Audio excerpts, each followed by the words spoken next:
Well, good evening, everybody. I'm glad to see that the rain didn't chase anybody off. At least y'all are here. Appreciate you coming and keeping coming back. Let's go ahead and begin with a word of prayer.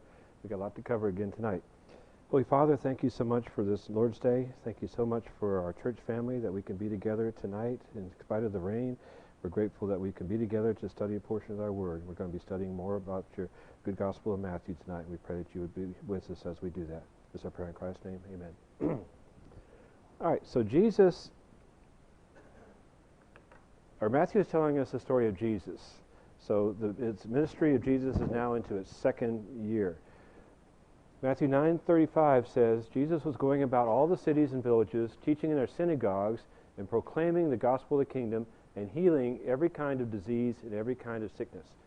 Now, this verse 9:35 is virtually word for word the same as Matthew chapter 4 and verse 23, which describe Jesus' early ministry in Galilee. The difference is, thanks to Matthew's recording of Jesus' Sermon on the Mount, we now know what is meant by the kingdom of the gospel of the kingdom. And Matthew also provided us a sampling of the miracles that Jesus was performing, so we also now know the role of the healings. We also know that the people's response to the miracles and teachings of Jesus was, it fell short of what we think should have happened.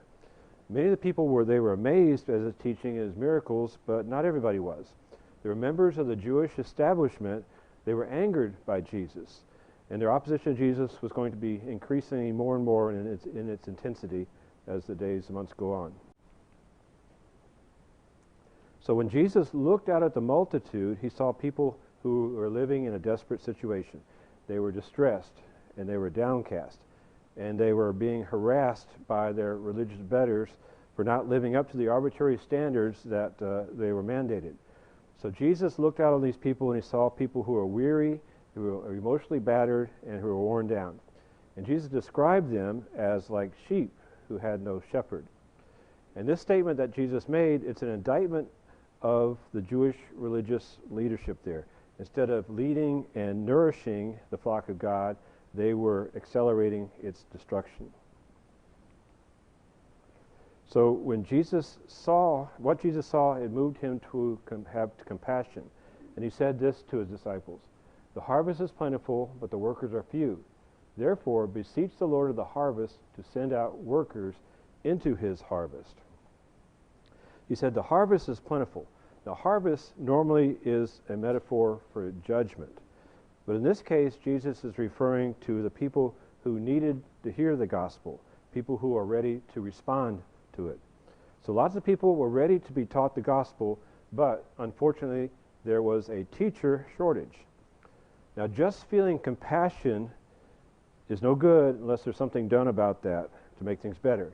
So the first action that Jesus dictated was a call for his disciples to pray. You see, because no one is more interested in saving souls than God, who is the Lord of the harvest. So Jesus told his disciples to pray that workers will be sent to teach people the good news about the kingdom of heaven. What we see here is Jesus, the good shepherd, arriving on the scene, assessing the situation, and now he will be sending out good workers into the land. Now, until this point in his ministry, it has been Jesus alone who had done the work of teaching and preaching. So now the time has come for him to prepare his chosen disciples to carry on his work, the work that will need to be done after he departs from this earth. Now, in an earlier lesson, we defined disciple as a student who learns certain principles from a teacher and then lives those principles based on the teacher's authority. But now, for the very first time, 12 men are going to be called apostles, that is, the ones sent forth. Now, when I was in the business world, when there was a need for a new worker, we would seek out and recruit the best people that we could find. And sometimes we would use professional recruiters, people like Bruce Baird over there. You guys knew that he did that? Bruce Baird, the people like Bruce Baird would help us find somebody else. So Bruce, let me ask you, is trying to match good workers with good employees, good employers, is that easy? No, it's harder than it sounds. It's hard. It sounds easy, but it's not an easy job, is it?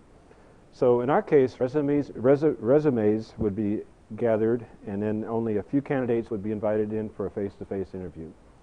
And background checks would be done, and references would be checked, and only after an extensive due diligence, sometimes taking months at a time, right, Bruce? Then maybe a candidate would be offered a job. And even after doing all this, there was no certainty that we find the right person for that job, is there?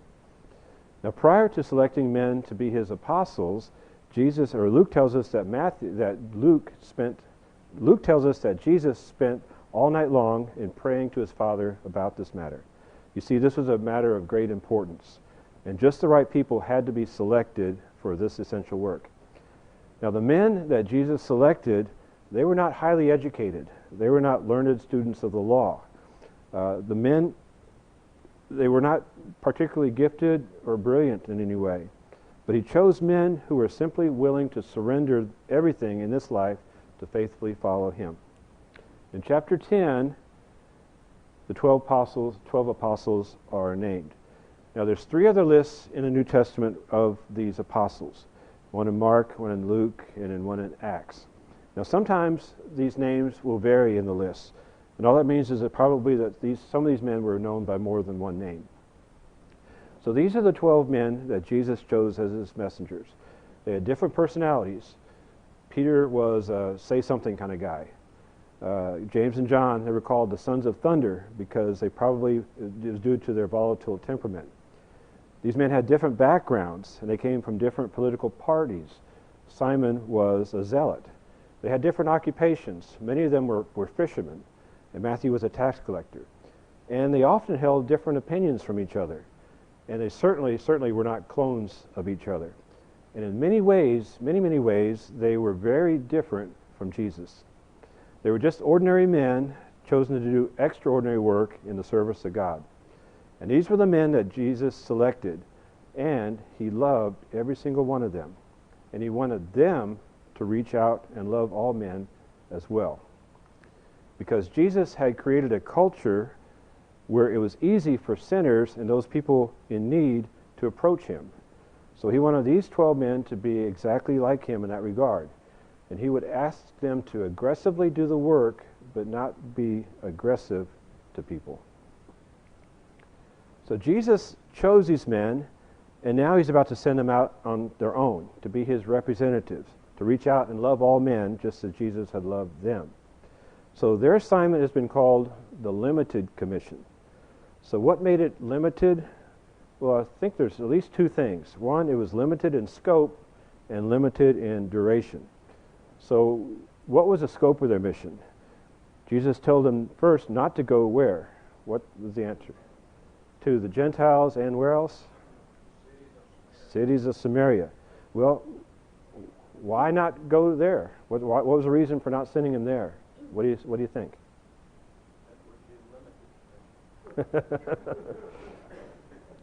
We're the ones that are calling it the Limited Commission. Okay, but right.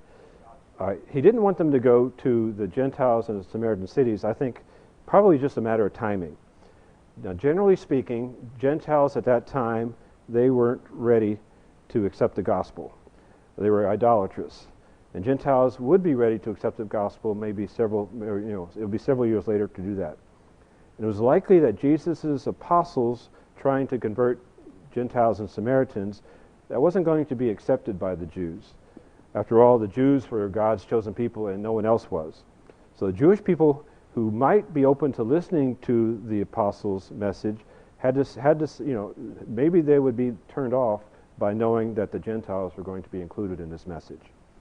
So Jesus didn't say don't go here. Jesus said don't go there, but he also tells us do go where? Someone said it earlier. Yeah, it's the lost sheep of Israel. Now all of God's chosen people were lost, and every one of them needs saving. So it was also the limited commission because of its duration and time was limited.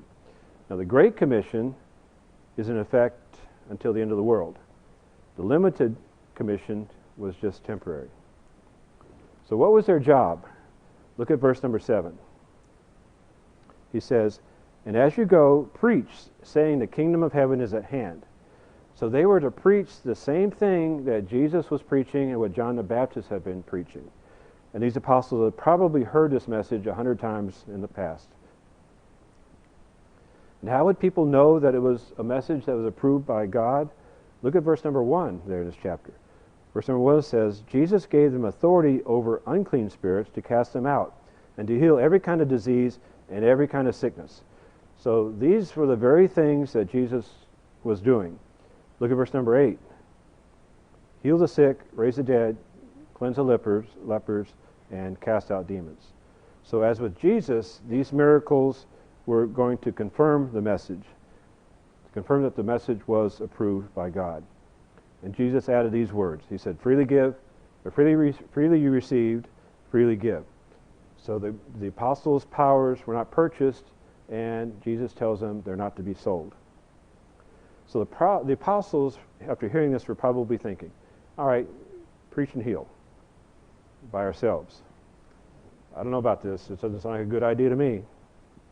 Now, without waiting for a response, Jesus gives them some specific instructions. First, he tells them how to pack. All right, let me ask you guys, when going on a planned trip, does anybody here like to work up a checklist of things that you want to make sure you take and don't forget? Yeah. All right, buddy, what's on your checklist? What's on your list? Clothes, all right. Okay.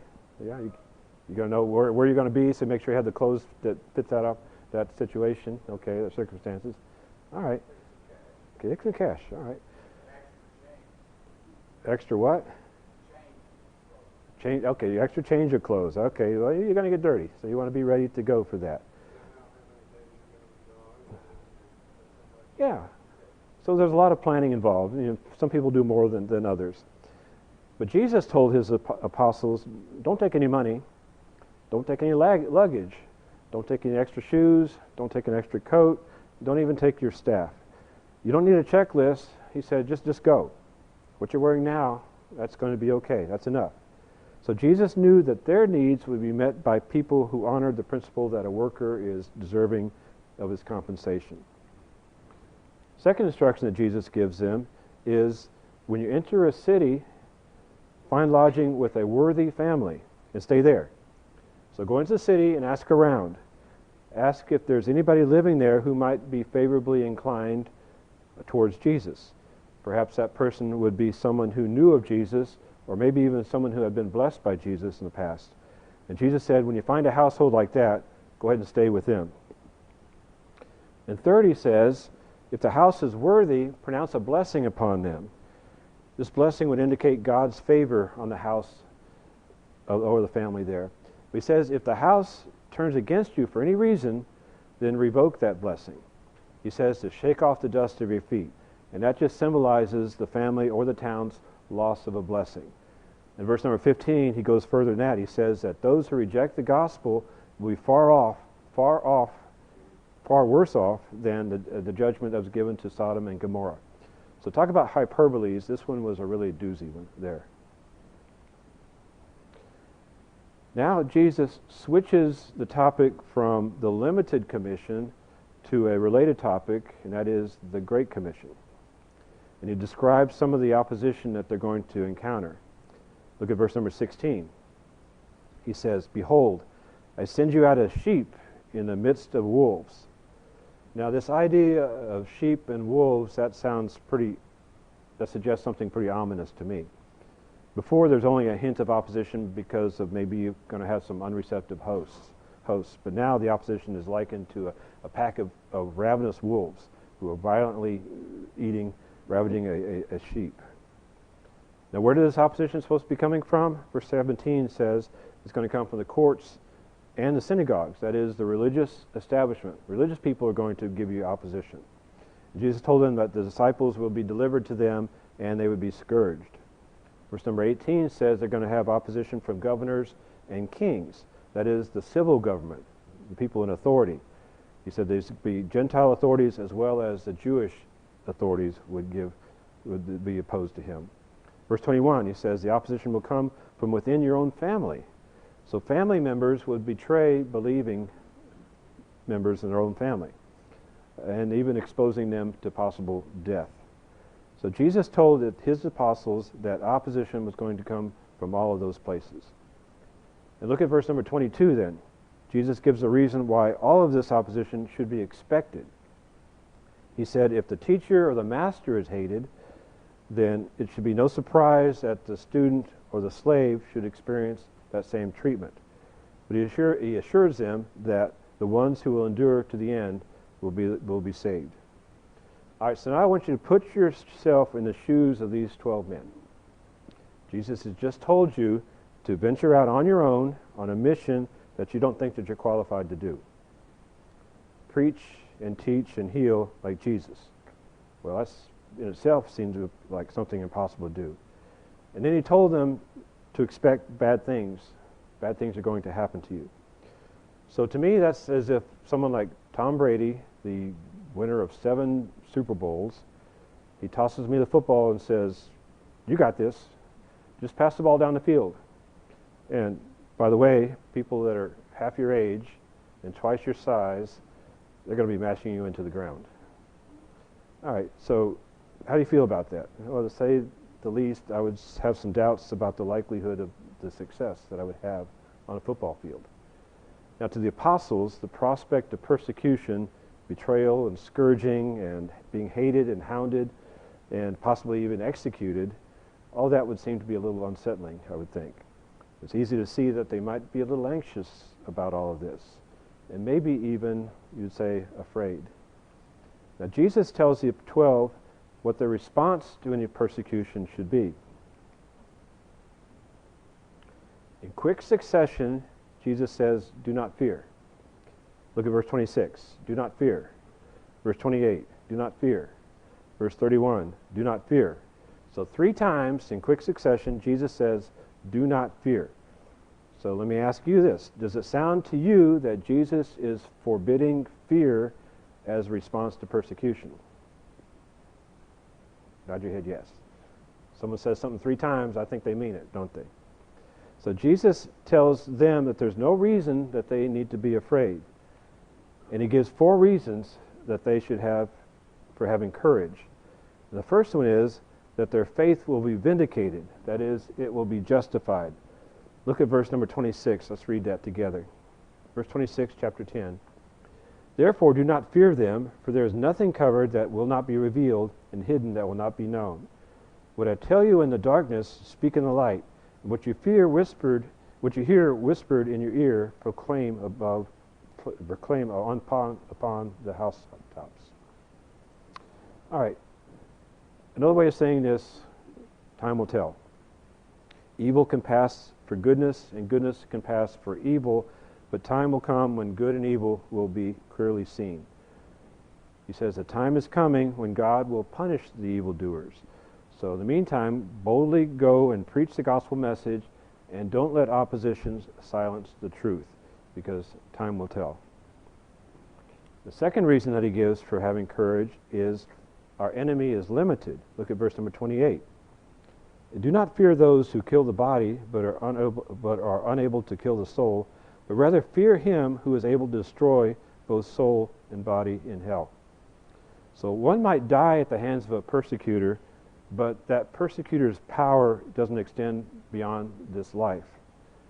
God's power, however, is not limited to our physical life. He is a ruler over our body and our soul.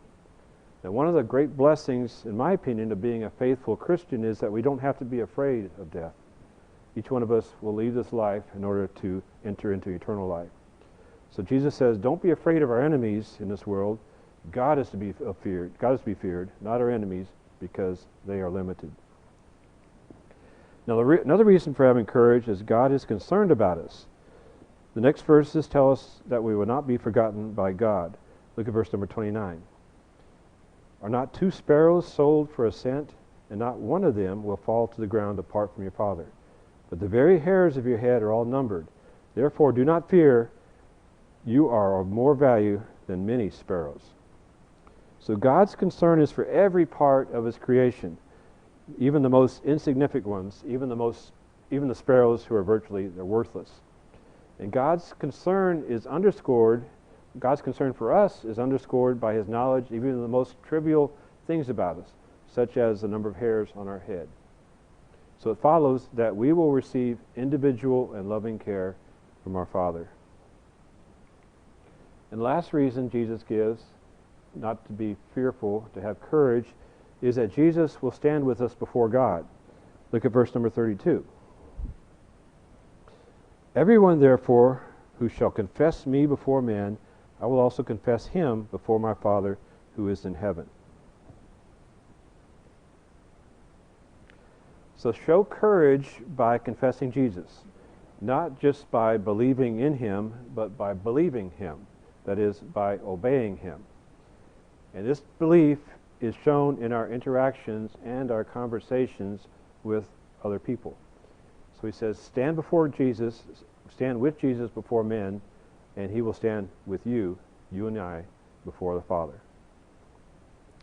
Now, as the 12 apostles are about to start their missionary journey, these 4 reasons that Jesus gave to give them courage is meant to assure them and to encourage them. Yes?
Very good. I like it. Everybody heard that, hopefully.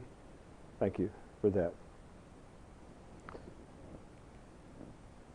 Now, the next thing that Jesus says is what I consider to be a hard saying of Jesus. He says, do not think that I came to bring peace on the earth with a sword. But wait a second. Isaiah 9:6 says this, for a child will be born to us, a son will be given to us, and the government will rest on his shoulders. His name shall be called Wonderful Counselor, Mighty God, Eternal Father, and Prince of Peace. So this quote here from Isaiah is clearly talking about the promised Redeemer and the promised King. He's described as a Prince of Peace, and the Jews believed that the Messiah was going to bring peace. But Jesus is saying here, I didn't come to bring peace, I came to bring war. And in verse number 35 and 36, Jesus quotes an Old Testament passage saying that this war can even be within a family unit. So how can Jesus, the Prince of Peace, say that he didn't come to bring peace? Well, let me tell you. Jesus' mission was to separate the righteous from the wicked. And when right goes into a world of wrong, then conflict is going to be inevitable. So what is the peace that Jesus provides? Well, it's not the absence of strife. It's the reconciliation of God through forgiveness of sins. It's a spiritual peace, a peace that we're told passes all understanding. Now, in the context of sending the 12 out, Jesus says this, I didn't come to bring peace, but a sword. He's telling them that conflict is to be expected. So what is a sword? Well, a sword is a weapon. It's a weapon used to fight a battle. And soldiers are trained to use the sword against an enemy. Whereas shields were primarily used defensively, swords were designed to inflict maximum damage, maximum hurt on your adversary. So a sword is a symbol for war. Here it's a metaphor for conflict. So what is a sword, and what is that conflict? So swap the word sword with the word truth. Now truth doesn't always unite like a sword. Sometimes it divides. Why? Because there can be no peace between truth and error. Truth, like a sword, divides believers from non-believers. So Jesus is telling us that conflict is to be expected. Those taking unpopular stances in pursuit of the truth, well, that's a risky business. They risk their jobs, they risk their careers, they risk their status. And even their relationships with friends and family can suffer. And sometimes there will be believers and unbelievers within a close family. Conflicts between believing and unbelieving spouses, parents and children. Now, the bringing of peace between God and men can never, or it can sever the closest of ties with those who do not wish to be at peace with God. Let me say that again. The bringing of peace between God and man can sever the closest of ties with those who do not wish to be at peace with God. So conflict is to be expected. Now, when family conflict occurs, when a choice has to be made, then Jesus has to come first. Look at verse number 37. Jesus says, "He who loves family more than me is not worthy of me." So to love a family member more than Jesus is to have a skewed priority system. Now, not worthy of me here, he speaks of judgment. The simple truth is that those who give Jesus a lesser allegiance will face condemnation on the last day. It is better to divide a family with truth than it is to be united in darkness and error. The same thing can be said about a friendship. The same thing can be said even about a church, for that matter. Look at verse number 37. Verse number 37, Jesus says, "He who does not take his cross and follow me is not worthy of me." So let me ask you, what is it meant by taking up his cross? Well, he's probably referring to the custom that requires a condemned man to carry the cross to the place where he's going to be executed. So in this context, it means to have a willingness to suffer for Jesus, to have the spirit of a martyr. And here's the point. If the master must carry his own cross to his death, then the disciples should expect to do the same thing. If the disciples are willing to die, then how much more should they be willing to suffer? Suffering for the cause of Jesus, that's all just part of standing with him. And Jesus says this, "He who has found his life shall lose it, and he who has lost his life for my sake shall find it." So he tells us that there are two alternatives, finding your life or losing your life for Jesus' sake. So what is meant by finding your life only to lose it?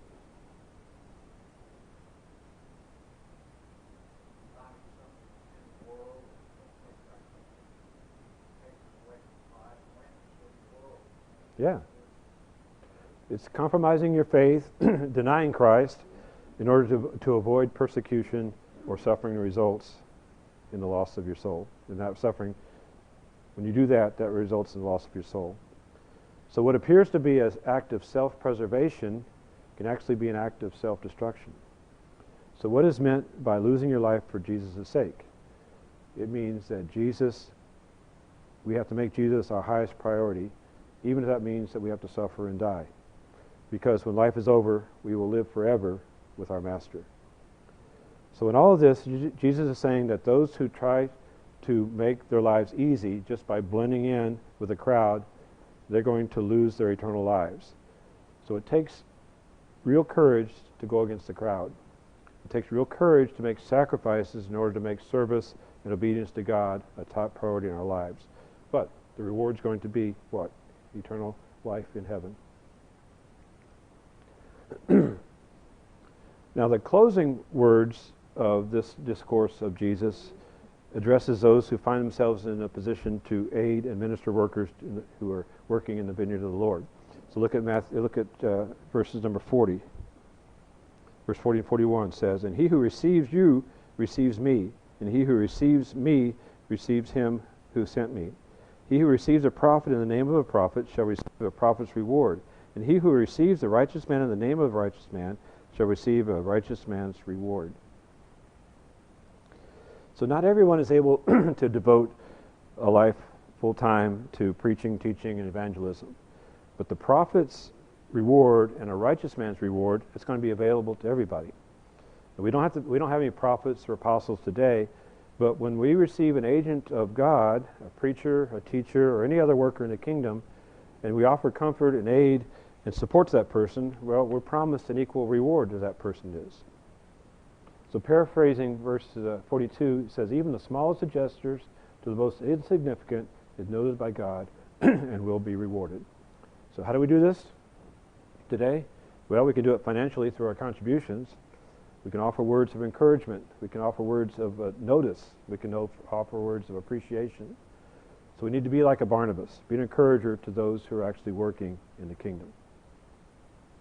So this concludes the instructions that Jesus gave to his apostles. They were sent out in pairs to carry on Jesus' work. So let me ask you, how'd they do? Well, we don't know. They didn't lose anything. Matthew doesn't tell us how they did. Matthew's emphasis was going to be on Jesus.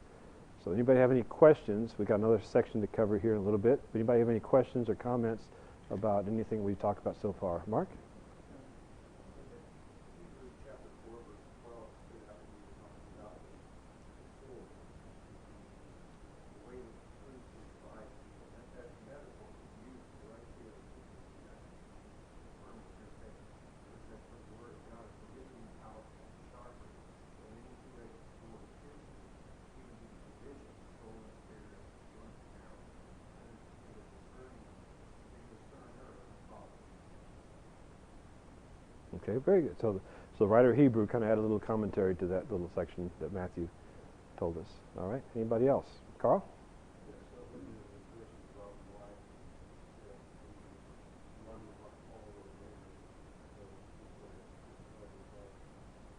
Okay, good. That is the same concept. Anybody else? Those are great comments. All right. Now, John the Baptist is the subject in the next chapter. But before we go into that, let's go back to chapter 9 and talk about a question that some of John's disciples had given to Jesus. So turn it back to chapter 9, verse number 14. So this was a question that the disciples of John had to Jesus. They said, "Why do we and the Pharisees fast, but your disciples, they don't fast?" So it seems like a pretty simple question to me. They weren't trying to trick Jesus in any way. And these were John's disciples. They were good people. They were followers of John the Baptist. And they were only looking for the reason why Jesus' disciples didn't fast like all the other religious people of the day there.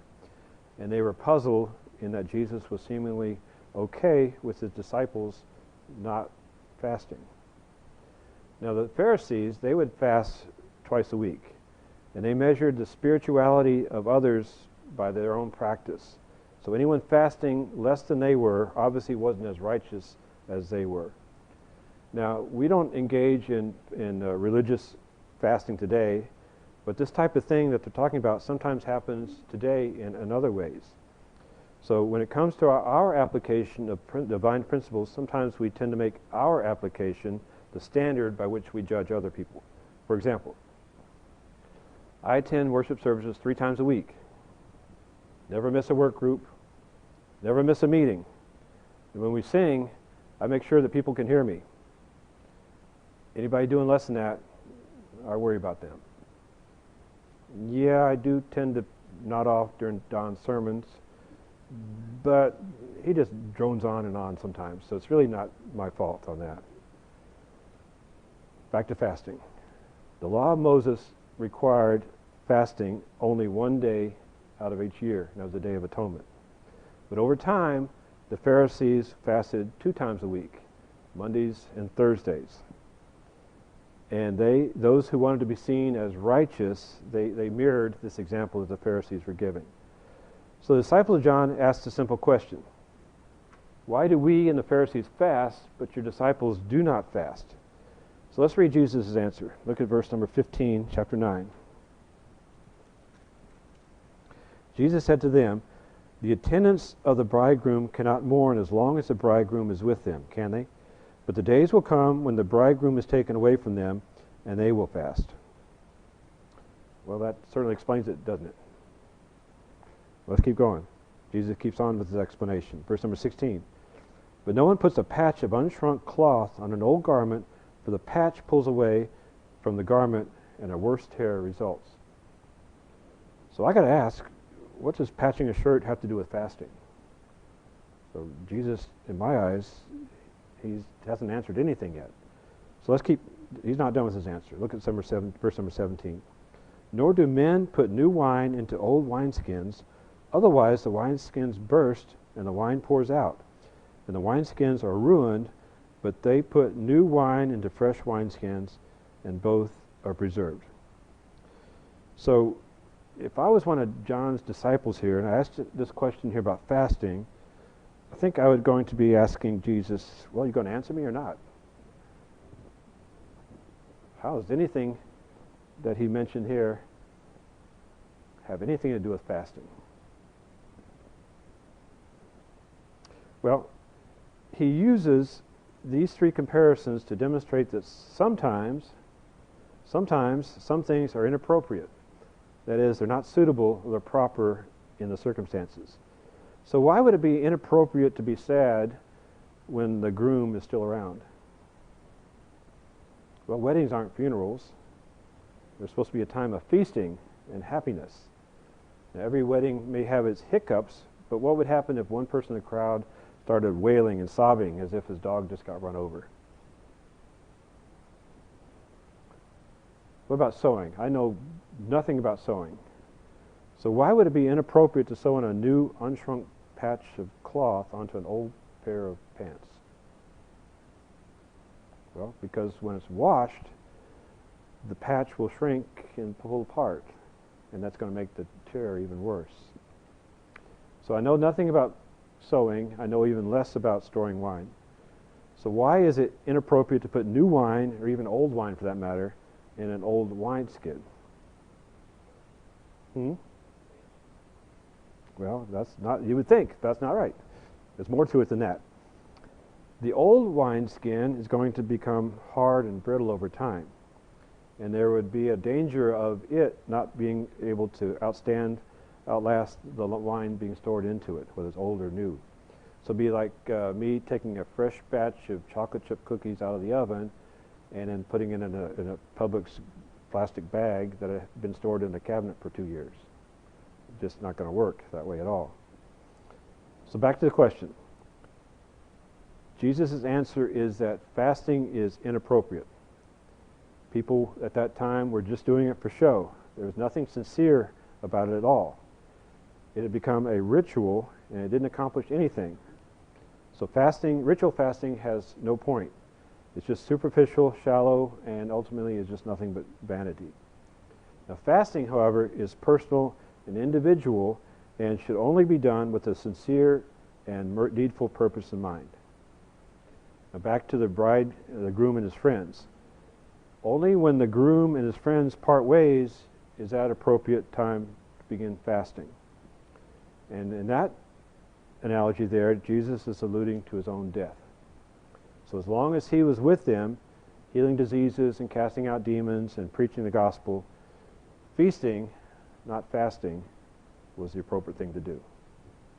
So it took me a long time to figure out Jesus' answer to the question about fasting. And that's what it is. Questions or comments or curses? Yes, sir.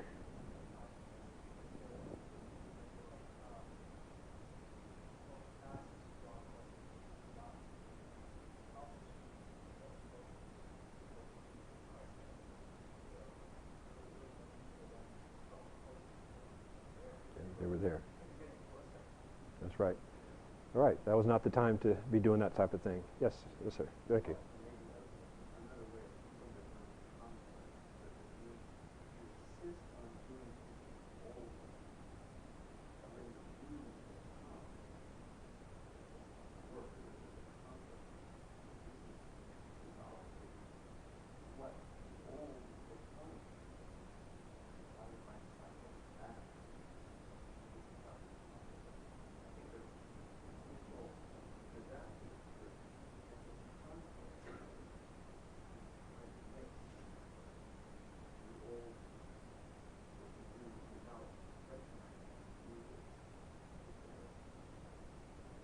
Okay, good. Lynn?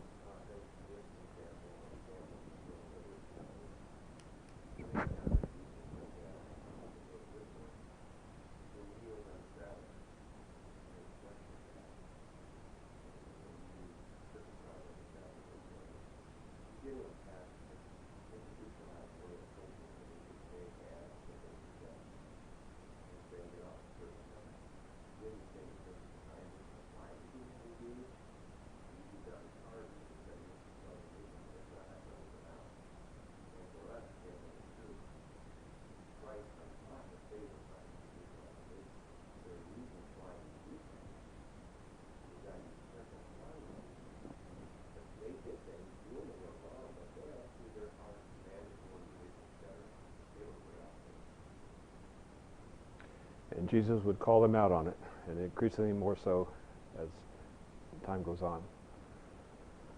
Anybody else?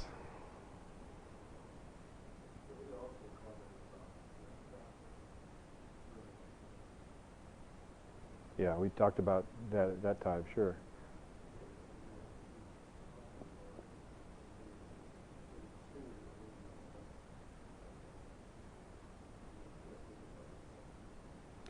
Yeah, their attitude wasn't right about it. They were just doing it for show, make sure that people could notice what they were doing and get praise from them about being more righteous than others.